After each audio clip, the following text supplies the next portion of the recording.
This segment is for adaptive or specific defenses, which is your third line of defense.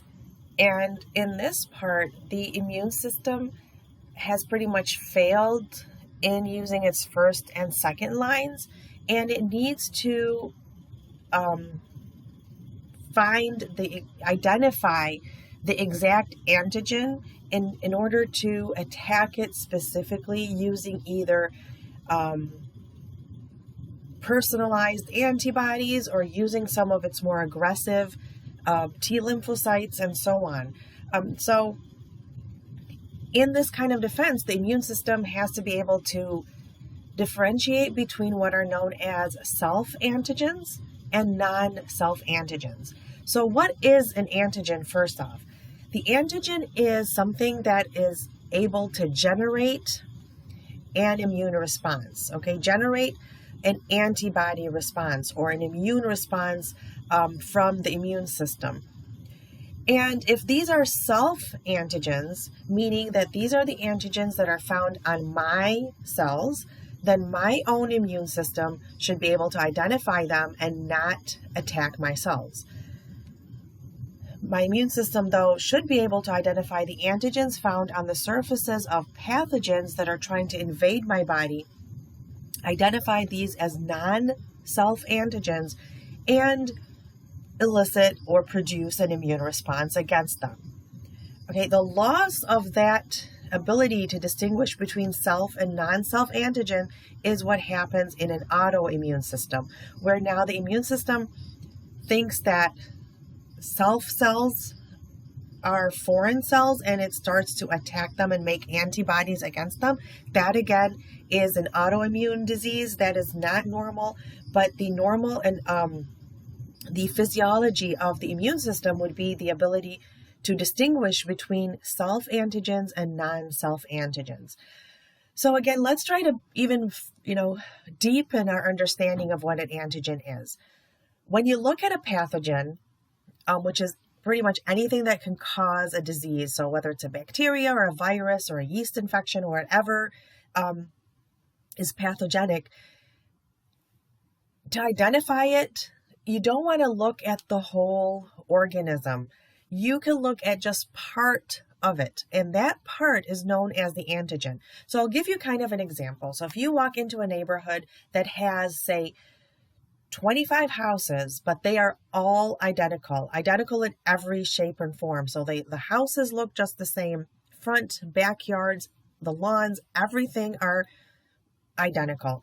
The only thing that differentiates them would be a flag in the front yard, and that flag could either be a red, a blue, whatever color. So you identify these houses by their flags. So when you look at the house, you really do not have to look at the whole house to identify it. You just look at the flag. That flag is the antigen.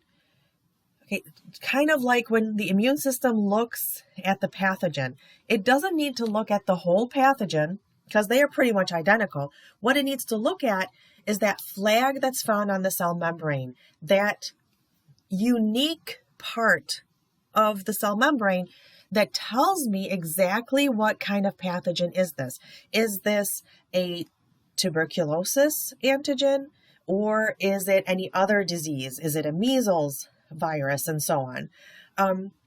So that's really what the immune system wants to do. It wants to identify the exact pathogen that it's responding to and produce a more personalized attack and a personalized immune response to it.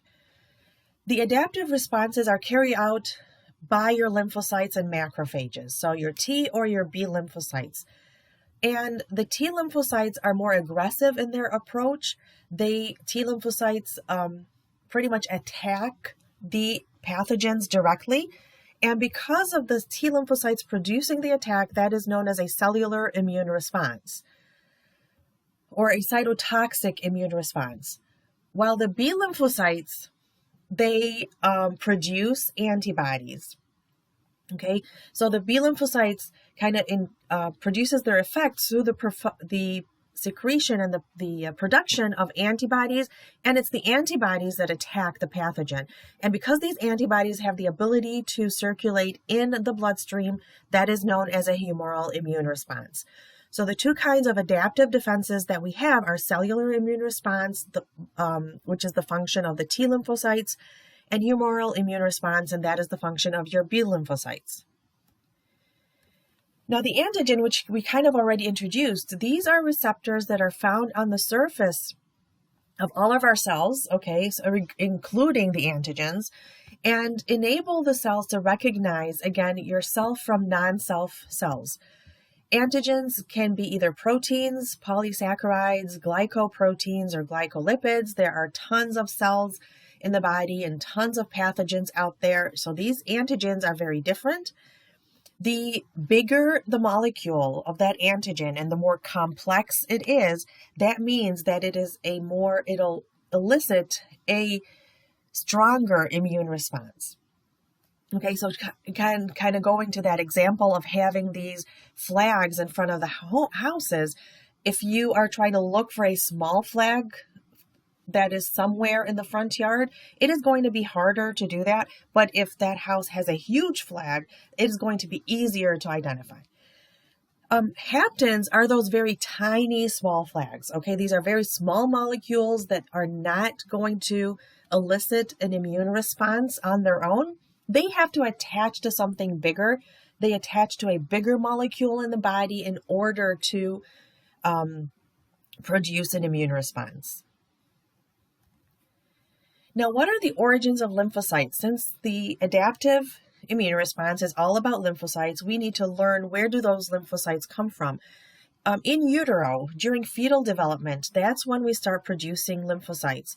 The red bone marrow will make what are known as unspecialized lymphocyte precursors, which means they are nothing special about these lymphocyte precursors. They can either end up being a T or a B lymphocyte, depending on where they mature.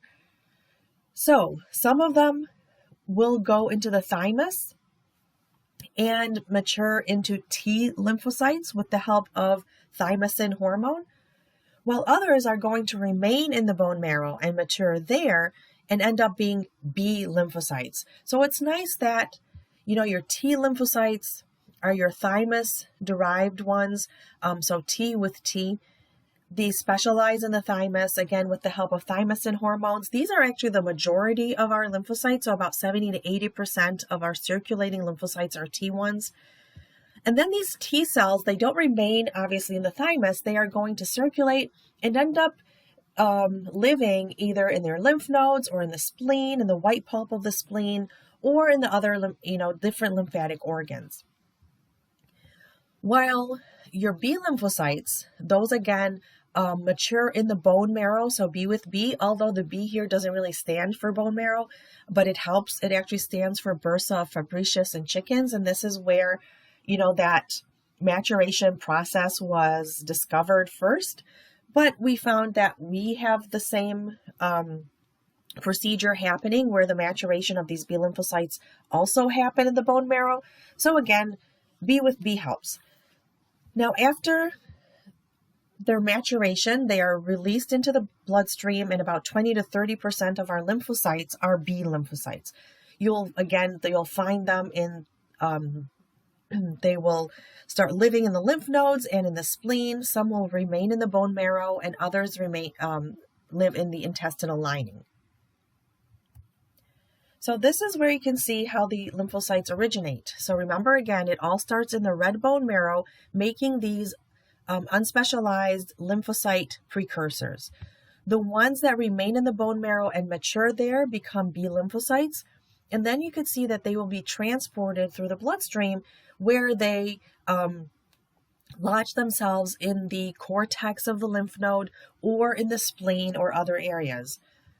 While the lymphocyte precursors that end up going to the thymus gland with the help of thymosin hormone will become T lymphocytes. And then from there, they lodge themselves in maybe the medulla of the lymph nodes or the spleen. Okay, and so again, with aging, we lose that thymus gland and we kind of lose that ability to produce and to mature our T lymphocytes. And that is, again, why as we age, we are more prone to infections. Now, the response of the T cells and the cellular immune response. So this is really a story that I would like to tell, and then we'll go back and take a look at these slides. A lymphocyte, it needs to be activated first, okay? And in order to activate a lymphocyte, there are different chemicals that play into this, and it has to actually figure out that there is an antigen found in the body, that there is an invader trying to invade the body. And in order to do so, we've got cells that are known as antigen-presenting cells. So again, going to that example of these houses with the flags, so I don't need to look at the big picture of the whole house. I just need the flag. So I need somebody to present to me that flag so I can identify what that house is or which house that is. And that's what these cells do. These cells are known as antigen-presenting cells, or APC. For example, macrophages. The macrophage will engulf, through phagocytosis, they will engulf the whole pathogen, digest it, and then present just the antigenic portion to the immune system. And when it does so, it presents it on its cell membrane, attached to another protein found on the cell membrane known as the major histocompatibility complex, or MHC. It has an old name, which is HLA, or human leukocytic antigen, because we thought that these antigens were only found on leukocytes, but we found out that they're found on other cells as well. So the name was changed to a major histocompatibility complex. Okay, so let's back up for 1 minute. What are these MHCs?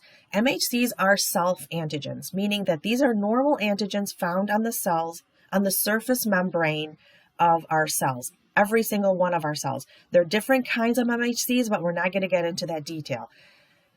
So as long as my immune system sees my normal MHC, it's not going to attack it. But once the macrophage finds a pathogen and digests it and presents the antigenic portion of that pathogen attached to its MHC, now the immune system will recognize that there is something foreign circulating in my bloodstream. It'll start to attack it in different ways that we'll talk about in a minute. But again, the T cell now knows that there's or the B lymphocyte now recognizes that there is an intruder, but it can't do anything about it without being activated. Okay, so again, it identifies the antigen at this point, but it needs to be activated. So we'll see how that occurs. Let me first introduce the cells that we are going to be talking about in this play. So we have B lymphocytes. Okay, B lymphocytes are one of the antigen-presenting cells. They have the ability to present the cells to themselves. Macrophages present the antigens to T lymphocytes. We have different kinds of T lymphocytes. There is a helper T lymphocyte, helper T cells, and those are really the most important T lymphocytes. They kind of do everything. They're not very apparent when they do all of their work. They're kind of working in the background. But without these helper T cells, we cannot activate the rest of the cells. Okay, so everything really starts with the helper T cell activating the rest of the lymphocytes. The cytotoxic T cell is an aggressive cell. It can attack the virally infected or cancerous cells right away, but they need to be activated first. And then the memory T cells, those provide future immune protection, meaning that if the person gets reinfected with that exact same germ again, the memory T cells will remember it and will be able to attack it much faster. So to elicit that, what is known as a secondary immune response, that would be much faster and more aggressive. So I'm going to go ahead to the story here, and then we'll go back to these slides again. So this right here is the pathogen trying to, or has already invaded us. Okay, so that is the pathogen, and you can see those yellow spikes on the surface. Those are the antigenic portions, meaning that these are the flags that identify what kind of pathogen that is. This huge cell is the macrophage. It engulfs the antigen through phagocytosis and digests it and takes that yellow flag and presents it on its MHC. Now you have your different types of T lymphocytes, the cytotoxic, and your helper T cells are able to identify that there is an antigen being presented on the MHC. Cytotoxic T cell can't really do anything on its own. It's still inactive. It needs the help of the helper T cell. Now that helper T cell, as soon as it identifies the antigen, it starts to proliferate, meaning it starts to multiply and make more helper T cells. These helper T cells are going to produce interleukins, which are chemicals that communicate or cause the communication between white blood cells. So in between leukins are your white blood cells. So that interleukin produced by the helper T cell is going to activate the cytotoxic T cell. Now, when it becomes activated, the cytotoxic T cell is going to proliferate and differentiate. So it'll proliferate into more cytotoxic T cells, and those again are going to directly attack and kill the pathogen. And some will differentiate into what are known as memory T cells. And these memory T cells remain dormant. They are not going to do anything unless that same antigen tries to invade the body again. So that's the story on the side of your T lymphocytes. But what's going on in the B lymphocyte side? Okay, so remember we said that these B lymphocytes have the ability to present the antigen to themselves. So you see that B lymphocyte, these are the receptors on its surface. It can identify the antigen right away without engulfing it. It doesn't have to digest it. It just fits into its receptor.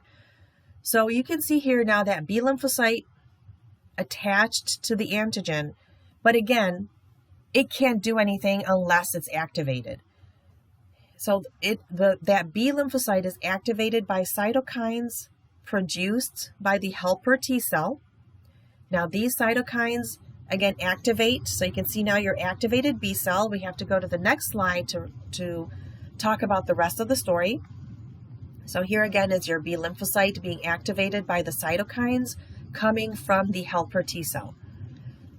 That B lymphocyte will proliferate into more B cells and then differentiate. So some of them will change into plasma cells, and plasma cells secrete antibodies, so they are known as antibody secreting cells.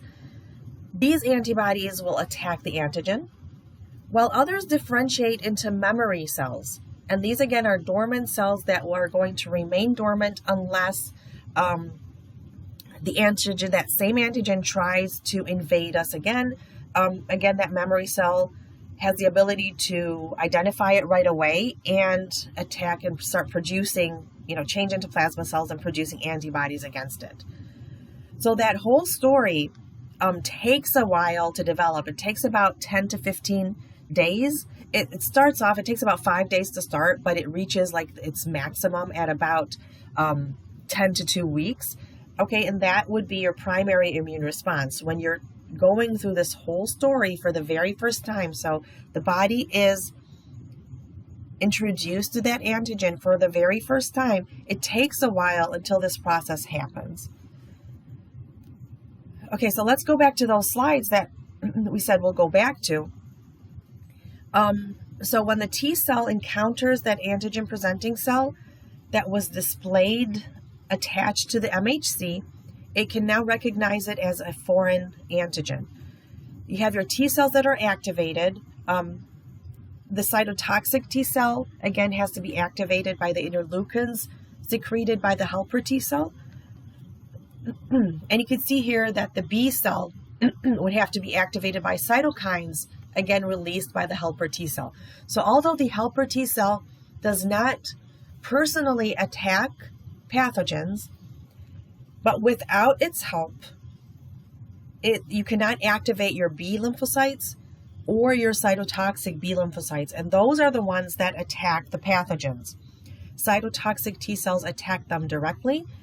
B lymphocytes attack them by changing into a plasma cell and producing antibodies. So a virus, HIV virus, its target is that helper T cell. Okay, it will damage and destroy these helper T cells, preventing them from activating the others. Okay, so make sure you're very comfortable on this scenario, and we'll talk about the different kinds of cytokines that were produced by the helper T cell. We have the colony stimulating factor, and that is going to stimulate the bone marrow to produce more lymphocytes. We have interferons. Interferons is all about the viruses and cancer cells. So interferons are going to block viral replication and attack cancer cells. Interleukins, and you see that all of these are really plural, so it's not just one. You have like interleukin 1, 2, 3, and so on.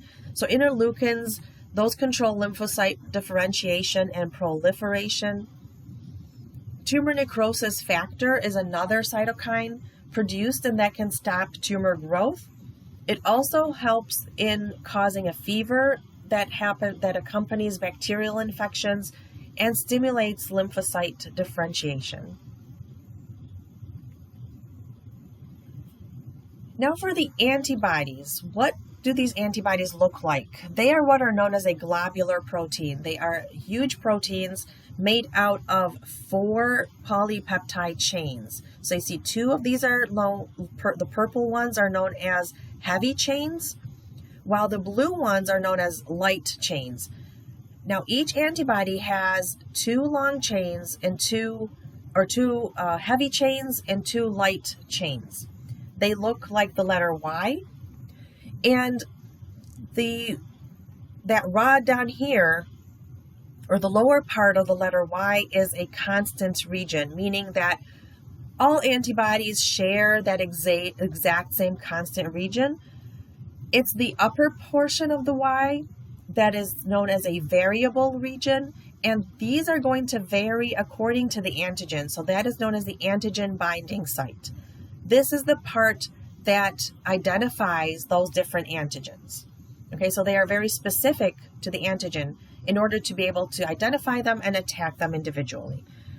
Antibodies has a fancier name. They're also known as immunoglobulins. So if you see both terms, we're talking about the same thing.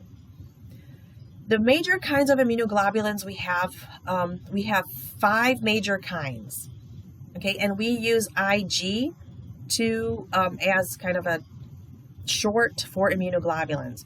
So the 5 kinds of immunoglobulins we have are IgG, A, M, E, and D. So they're gamed in order to remember them. IgG, which is the first one, 80% of our antibodies are made out of these IgGs. Okay, so let's take a look at them one at a time. Where do we find them, and what is the major function of each of them? So IgG, which again is the majority of our antibodies, that is found in the plasma in our tissue fluid. It defends against pretty much everything, against bacteria, viruses, and even toxins, and it activates complement. Complement is, again, that immune system on steroid. Is like the, super powerful immune response. And you'll find that there are only 2 different kinds of antibodies that have the ability to activate complement. One of them is IgG. IgA is found in our exocrine gland secretions. So think of different exocrine glands. For example, milk production. Okay, any gland that has a duct. So milk production, sweat glands, sebaceous glands, all of these are exocrine gland secretions, and though they would have IgAs in it. Those again help in the defense against bacteria and viruses. IgM is found in plasma, and that is it reacts with antigens on some of our RBCs. This is the antibody that will lead to an immune response if somebody gets the wrong blood transfused into them. So it is the mismatched blood transfusion antibody. It activates complement as well. So both IgG and IgM have the ability to activate complement. So when we talked about the blood types, we said that there's an antigen and an antibody. We said some people have anti-A and anti-B. Well, those anti-A and anti-B antibodies are of the IgM types. Now, IgE is also found in exocrine gland secretions, and it promotes inflammation and is responsible for allergic responses. So now you have two antibodies that are found in exocrine secretions, and the nice thing about them that they are both the vowels, so IgA and IgE. Now IgD is not really like an adult antibody. It is found on the surface of B lymphocytes, and it helps in B cell activation. So I'm going to go back to that scenario of B cell activation. Here you can see that B lymphocyte, and you see that Y-shaped antibody, that is your IgD. So IgD is an antigen receptor found on the surface of most B lymphocytes, and it helps in activation of these B cells. How do antibodies kill pathogens? Well, they do so in three different ways. They either directly attack the antigen, or they activate complement, and remember the two that can activate complement are G and M's only, or they can stimulate a local inflammatory change, and that helps prevent the spread of an infection. Now for immunotherapy, which is kind of like a big deal these days, where the thought is, since we have all of these amazing cells and different chemicals in our body, why don't we use that in order to produce different medications to enhance our own immune system? Okay, so that's what immunotherapy is. Make use of our own immune system components to fight diseases, whether we use antibodies or we use cytokines. Antibodies, that would be kind of using the humoral immune response, or if we use the cytokines, that would be using the cellular immune response. So we'll take a look at two examples. We have what are known as monoclonal antibodies, or MAB, monoclonal antibodies. That means that we are going to get a very specific kind of B lymphocyte that will produce only one type or one clone of antibodies, and that's why it's known as a monoclonal. These monoclonal antibodies are used in research. We try to, especially in the making of new drugs, for example, medication that would deliver, treatment just to cancerous cells, as opposed to giving therapy, chemotherapy that affects both the cancerous and healthy cells. Why don't we use these monoclonal antibodies to produce antibodies against the tumor cells? Okay, so that is one way to use these MABs. Another way is to treat autoimmune diseases. Okay, so for example, Humoral, that the pharmacological name is adalimumab, and that is used to treat psoriasis. So again, you're kind of manipulating the immune system, where we are going to make antibodies against something very specific, instead of damaging the healthy cells with it. The other example are cytokines. Okay, so we have now the ability to mass produce cytokines through a process known as recombinant DNA technology. And we can use those cytokines. Remember, cytokines were helpful in stimulating the cytotoxic T cells. So why don't we give patients cytokines to activate their own cytotoxic T cells and use that to treat different things like leukemia, MS, which is multiple sclerosis, hepatitis, genital warts, melanoma, or kidney cancer. Now for the immune responses, and we kind of already touched on this, but I think it's important to understand the difference between a primary immune response and a secondary immune response. So your primary immune response, that happens when the body or the immune system is seeing the antigen for the very first time. Okay, so that primary immune response is produced by the first encounter with the antigen.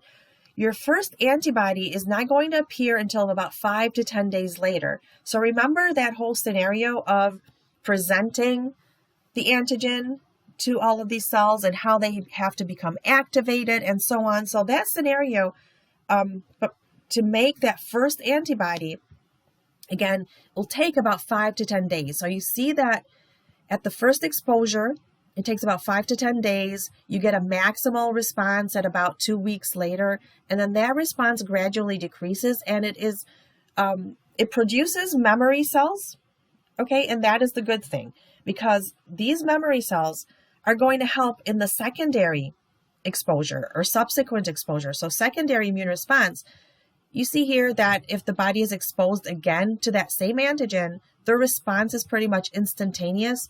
It is much stronger, and it lasts for a longer period of time. And that, again, is thanks to the memory cells. Now, this is what happens when we get either sick for the first time or we get a vaccine. Okay, so when kids get vaccinated, their body's being exposed to the first time to these antigens.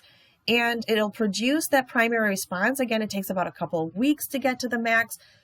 But what you want to do is make those memory cells. Now that the body has memory cells, if that child, 10, 30, 40 years later gets re-exposed to that same antigen, they already have the B cells. A lot of these can remain for life. And that memory cell is going to produce antibodies right away, leading to that very strong secondary immune response. Now, what is a practical classification of immunity? So we talked about immunity in the form of cytotoxic through T cells and humoral through B cells, but that's not a practical classification because that's not really what we see. You cannot talk to your patients and say, you know what, let me use your cytotoxic or your humoral immunity. Okay, so the practical classification is really identifying immunity as active versus passive immunity, and we'll talk about what each of these mean, and naturally acquired or artificially acquired. So active immunity is a permanent kind of immunity, okay, where the body is exposed to the antigen and actively makes antibodies against them, and you produce memory B cells at the end. Okay, so that is, again, your active immunity. Passive immunity, on the other hand, is a temporary kind of immunity where you give the body pre-made antibodies. Okay, so the immune system of the person is not involved in antigen exposure. It's not involved in antigen detection or identification, and it does not make antibodies. So it's very passive in what it does, and hence the name passive immunity, because that person is just passively given pre-made antibodies. Okay, and that is why it is a temporary immunity, because you have not elicited the immune system to make those memory B cells. Now, naturally versus artificially acquired, that depends on how the process occurred. If the process was occurred through natural processes, for example, breastfeeding or getting sick from, kind of community acquired sickness, that is known as naturally acquired immunity. Artificially acquired immunity, that it means that the immune system was exposed through something that is artificial, like an injection, okay, instead of a natural process. So this is very important to understand, because you want to be able to identify the different scenarios and what kind of immune response is it, or practically speaking. So when we get sick, so exposure to live pathogens, in this situation, you are going to stimulate the immune system to actively make antibodies. So that is active immunity. And because this is something that occurs naturally, that is known as a naturally acquired active immunity. How about exposure to a vaccine, where that vaccine has a part, maybe the dead pathogen, or just a small part of the pathogen? So that exposure is artificially acquired, okay, because it's an injection. But the person is going to make, you are evoking the immune system to produce antibodies actively. So that is known as an artificially acquired active immunity. Another scenario would be where antibodies pass down to the fetus through pregnancy, through the placenta, or through breast milk. Okay, because both of these are natural things to happen, so that's naturally acquired, but they're getting the antibodies pre-made. So that is passive immunity. So this immunity is temporary. The antibodies that were pre-made for that baby do not include B memory cells. That's why, again, these are very temporary immunity. They're short-term immunity for the newborn until their immune system is mature enough to produce its own antibodies. The last scenario here would be the injection of anti-serum, and that anti-serum would either have antibodies or antitoxins. Again, it's an injection, so that is artificially acquired, and you're getting the antibody or the antitoxin, so that is passive immunity. These, again, are short-term immunity. For example, somebody getting a tetanus toxoid. So let's say, we suspect somebody might have gotten exposed to tetanus, and we really don't have time for those 2 weeks for their own immune system to develop antibodies. We can give them these pre-made antitoxin, okay, the tetanus toxoid is an antitoxin, in order to attack the tetanus toxin now. Okay, we can give them the the regular tetanus vaccine later on so that they can protect themselves later, but since he is exposed now, then that patient needs protection now. Or think of somebody that got bit by a snake. Okay, so giving them anti-venom. Again, we are normally not vaccinated against that anyway. And you can't really wait for 2 weeks until their immune system identifies the venom and makes antibodies against it. That person got bit by a snake now. You want to give them anti-venom now. So those are antibodies, again, that were artificially acquired in a very passive immunity that will protect the person now. 2 or 3 weeks later, they no longer have those antibodies in their system, but that's okay because, again, we wanted to treat the person in the now, worry about anything later on. Okay, so that ends the specific immunity, and we'll talk about hypersensitivity reactions in the next video.